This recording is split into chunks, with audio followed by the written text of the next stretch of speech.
tambula birungi si birungi olwamu naffe gwe kutegezaako gubayita 00 Nantamegwa buye bwagamba ensonga zonna agamba nti ye Nantamegwa bwetwogera akadde kano waliwo ekiwandiiko ekyasobola okubateeka kyatandise okutambula ku social media nga kigamba nti ekiwandiiko kino bakiweereza omukulu gwe bayita Nsubugalo Nadia bamumanyiiko bonna bamutegeeze yeeyongereyo kubanga ono gwe yadiddemu oluyimba tubadde tubyogera mugamba nti yazzeemu olwakafeero abaama n'abafamire bagamba balabyeyo kale Swazi bamuwaayo emitwalo 5 ababbitu simujjukira bakola oba Fred Sebata ne bafunayo akakadde kamu ono Sipaka Sebabi tannafa akyaliwo babadde baddamu ennyimba ne bagamba nti yagala kuyisaawo naye ono mukulu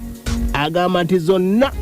emyaka gy'abadde asirikidde sente zonna agenda kuba ate nga nzimusasula ekiwandiiko kye tulabyeko ekigambibwa nti ayagala miliyoni 10 azijje ku muyimbi gwe bayita 00 era nga bannamateeka abe ekiwandiiko kye ndabyeko nga kuliko weteeka n'ekibiranga ndi Kampala Advocates ne basobodde okuba ate nga omusango guno bagutwala mu kooti olw'embeera kye bayita corporate mu Uganda. Olowooza corporate mu Uganda ekola? Tutandikire ku lino nsobodde okuba ate nga mbafunyeeko bonna okutubuulya ku nsonga zonna nga wezitambula naye ng'omukulu gwe bayita 00 omukulu Sipaka Sebabi antegeezezzaako gye bamuzaala yonna agenda kutuukayo agambye nti baddaddamu ennyimba nnyingi nnyo ne bazannya ne baddamu ez'akafeero ez'abasudde ne baddawo okumanyiira ez'eri wamala agambye eza Sipaka Sebabi nanti bulijjo muludde okumuwulira kati agenda kuddira wano mu mbeera nga bwetambula omukulu gwe bayita Sipaka wano nga tutandika nga atubugamba ku kalenzi akazzeemu oluyimba nti kamanyiira tekayina n'amalala sooka owulire ensonga ezonna zitegedde waliwo akavubuka bakayita 00 simanyi gye kawa matuse kuddamu oluyimba olwo ate kali arrogant nnyo kubanga nakubirako abantu nga 2-3 nenkagamba kanoonye kyekataakola nengezaako okufuna ngeri gye nkafuna nkyalina ebinkwasaganyizza bingi naye oluyimba yaluzeemu without my permission bwe kyoba omanya teyaneebuuzizzaako naye nkyakikolako muddamu ennyimba abayimbi naye olwono Sipaka Sebabi ategeezezza mubadde muddamu ez'abagenzi emizimu ne gibaleka olwono akyali mulamu Sipaka Sebabi abatamumanyi bulungi mwaka gwa 2005 ndowooza endongo eno wasobola okuba ate ng'agiyingirira akayimba ke bayita Nina Kendya kamuleetera ddala waliwo Mutuwalula wali mu Nkere downtown waliwo akayimba ke bayita My Time nakasobola okuba tekatambula ddala musajja ono stage performer mulungi nnyo era nga muwandiisi wa nnyimba producer akola ku video ne audio era nga alina ne studio gye bayita Obama Studios omukulu ono gwe bayita Sipaka Sebabi bamudiddemu akayimba ke bayita Nina Kendya ayaya okuba ate nga akubirako omukulu ono nannyini musango bayita 00 nakusobodde okuba ate nga namufunyeeko wadde ng'essimu yabadde azijjako olw'embeera nti akadde kano bamunoonya buli wamu waali ono Sipaka Sebabi yategeezezza wadde bagamba nti bagala kukola mawulire ono 0 baba ina ekibanja oluwanyi bongereyo kubanga sente zayagala nnene nkubidde ku 0 wulira emboozi ye bwagamba ati ensonga nakinaze mulimba lw'omusajja kusokera kati abanike kankubuli nze olimba olwosaaluzizeemu mububi okitegeera ate nze banfera waliwo omuntu waliwo omukwano gwange abira bulaayi namukubira essimu nga atera okubeera n'abantu olimba olwo nalina ekirowoozo ekyeddugamu naye kati ekirowoozo ekyo kijja kitya omusajja ono gye namusanga omwami ono gye namusanga ku show emabega nalikazanfu otetenganya ebintu by'emyezi mabegako naye nze nali mumanyi kuba akayimba ako kanyumira dda akayimba kono nakamanya nga nina emyaka obanga enaawo nali muto akayimba kanyumira dda naye omwami ono namusanga backstage nga bamuganye okuyimba kati kiko kyo nekinkwatako nnyo nengamba omwami ono naye akayimba akalungi ate olwa abayimbi bateekayo nga akayimba ke kabasinga n'amaanyi ate ndowooza abantu bayinza okuba bakyagala oluyimba lwe okitegeera kati nze nekinkwatako era nagenda nemubuuzaako mukubo bwe nali ntambula kuba namala nze okuyimba naye teyayimba namala okuyimba nali nfuluma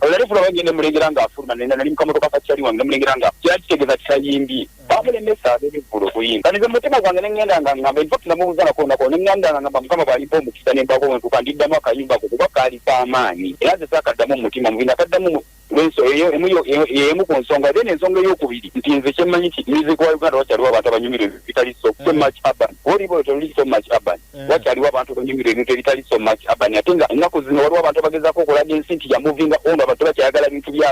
bitali so urban ate nga waliwo abantu ababyagala soka ndalowooza najjayo akayimbako nensazza mu bantu bayinza okukaagala soka lizo olimba taluddamu mutima aya basi ye mukulu oyo ng'atunnyonnyola ensonga ze ye ng'ategeeza eri muwagizi we ng'amwagala nnyo era ng'akayimba kamunyumirwa. Kyogamba abayimbi bonna mu Uganda baddemu ennyimba za kafeero oba ez'abasudde mu Kuluziiru ssebo olwakuba oyagala omusajja. Nsobodde okuba ate ng'ajogerako ne maneja wa Spark Ssebabi. Bano bakutte wansi ne waggulu nze akubuulira ensonga zonna nga we zitambula. Bategeezezza nti leediyo zonna ne TV zonna teziddamu okuba oluyimba luno. Ulira maneja bwagamba. Kakati akayimba ako omulenzi oyo yakakoze mu bumenyi bw'amateeka era tetunnafuka kubisaanya naye wadde ye ayagala okulowooza mbu omugezi ayongera maaso kupromotinga. Waliwo ebizibu byonna kubanga nze olwedde bwe mba mpaabira ne midiya zonna ezitambuza waaka wange nga mu mateeka. Kati bwe walikiza olindamu tetusooka tumaliriza naye nga bwe nfuna essomero nsobola okuwagaayo ebyo singa tuba tumaliriza. Naye nga mu byonna byonna mbadde nkyagezaako munoonya nga ye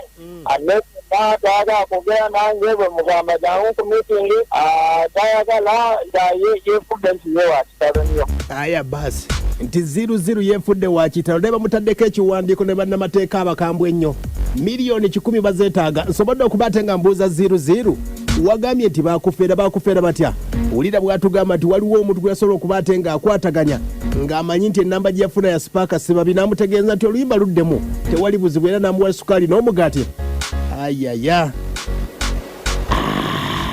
Ulira 0. Kati nze wala mukwano gwange abeera bulaayi namukubira essimu nimugamba gwomanyi ku nnamba z'abayimbi wali mukwano gw'abayimbi nsobola okufunira ku nnamba eno nabako ennamba gye yansindikira kuba ennamba y'omwami oyo nzibu ofuna kubonabonyeza kati ennamba gye yansindikira naŋŋamba yiyiteeka yakola ensobe mu kugisindika nentandika okwogeza omuntu ng'omuntu anindi yigi omuntu nembeera nga mwesibako njagala mu mitinga ng'abeera ngamba ali bizi nemba akayimba ngendagenda mu studio kakole naŋŋamba we genda mu studio kakole namuna anja kufunira ka commission mu maaso awo kyetegeeza mu maaso awo nakamufunira ddala amabegako ka commission so kati oyimba nendukola era benalumala agenda okuddamu kuba ku nnamba y'omwami nemugamba akayimba nandyagadde okawuliremu ng'ali bizi naye nemugamba ninawo akantu kenina akasente nandibadde nkakuwanokamu kasukaali naye nkuba ku nnamba y'omuleyeri bulijjo gye bampeera nti gye bampeereza enfu ezitegera nti yansindikirwa omwana wano okwasirika nemuwaayo kasukaali akataali kanene nnyo k'amaanyi era nakatwala omwana gwe bansindikira kwekyegera kati nze akayimba nenkakola era nze nakakola mutima mulungi kati nakategeera kati gye nnaba gye baali bampa nfu nga oli yanfera. Aya basi ye mukulu 00 ng'atugamba nti yali yamuwa ennamba ya Spark Ssebabi yamufera era n'amuwa ne sukaali n'omugaati abitwale nga Spark Ssebabi. Akadde kano kabikuse ejjoogo ly'abayimbi lwaki terikoma. Omukulu maneja wa Spark asobodde okuba ate ng'ategeeza nti omukulu ono alina amalala mangi nnyo twagezezaako okuba ate nga tumukubira n'ategeeza nti wemba tumira 5,000 sijja kujja gye muli. Yaddamu oluyimba wulira maneja bw'agamba nti omulenzi ono alina amalala mangi naye kiki wulira bw'agamba tunamufuna buli wemukubira agezaako okwagala okumbuzaabuza biki kati nze ate nze kyenkola nkikola mu mutima mulungi kuba nkimanyi olumu yakikola mu butamanya ate olulala omuntu aba anoonya kufuna ffeemu kati njagala tutuule wansi tukkanye ate yandaga mbu akali nnyo kuba yangambye muweereze n'5,000 egy'amafuta bw'asobola okujja miitingi. Aya basi abo bayimbi ba digito batambuza ensonga bakutegeezezza muweereza akasente nanti gwe ayagala okumulaba 00 mutegeezezza abasajja nga bakunoonya bakuli bubi era n'essimu okuba ate ng'ogifuna agambye nti abasajja bagezezaako okumuyita naye omugamba jangu otuwandiikira ennyimba nga bamutezeeteze omuli abasajja n'abakyala balinga bamirundi 10 bakamuweereza basobole okuba ate nga bamukwata. Agamba nti newayogera tayinza kuba ate ng'ayogerawo wali akadde kano 00 gyawunye wulira bw'agamba. Basajja bankubidde tebanapitamu okwogera nabo basajja abo bankubidde nga bangamba olwo omutwe bakampandiikira ennyimba nkitegeeza naye nze ku butuufu bwange nembagamba zinategereddeko nti bayinza okuba beko nga maze okulaba ekipapula ekyo zinembagamba baganda bange ndi bizi era mbadde bizi nalina baganda bange bendirabo nga tutezaako byafamu yabala ndi bizi sijja sobola nabagambye infaction ajjo lwaya ne baddamu ne bankubira mu nsonga y'emu nga baŋŋamba nze ne mbagamba okukakasa nti kale sibe bo bagala tukole bawandiike ne baba musindika emitwalo 5 egy'amafuta nzije bagambye nti bagala kusindikira emitwalo 5 netegeera bano balenka bali baboya abagala okunkwata ate nga twandikikoze mu nkola ennungi ne batankwata mbavumba bakuntwalako poliisi ate nze nga tutalina intention mbi. Aya basi mbuye enyumirwa bunyumizi yanyumirwa kayimba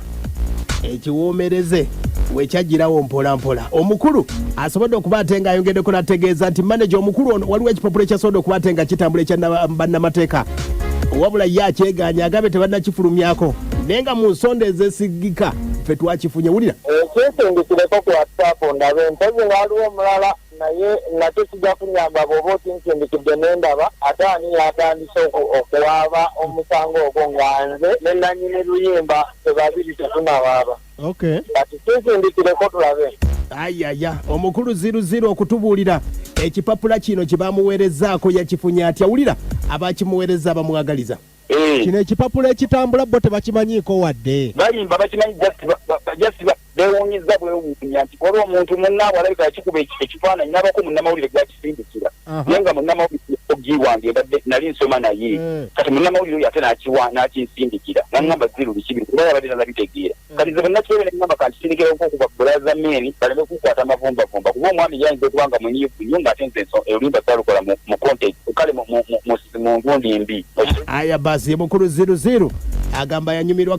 kayimba ne kasobola okuba ate nga kamukwata ku mutwe paka mu studio. Wabula ntegeezezza manager ategeezezza nti TV ne kampuni zonna ezikwasaganya ennyimba zino zikikomye era abategeezezza nti omukulu gwe bayita Sparker Sebabibudde bonna agenda kuba ate ng'afulumya ennyimba empya. Owulira bannange naye nga Sparker mukambwe sooka owulire akati nze saali watte magezi media yonna kugenda mu maaso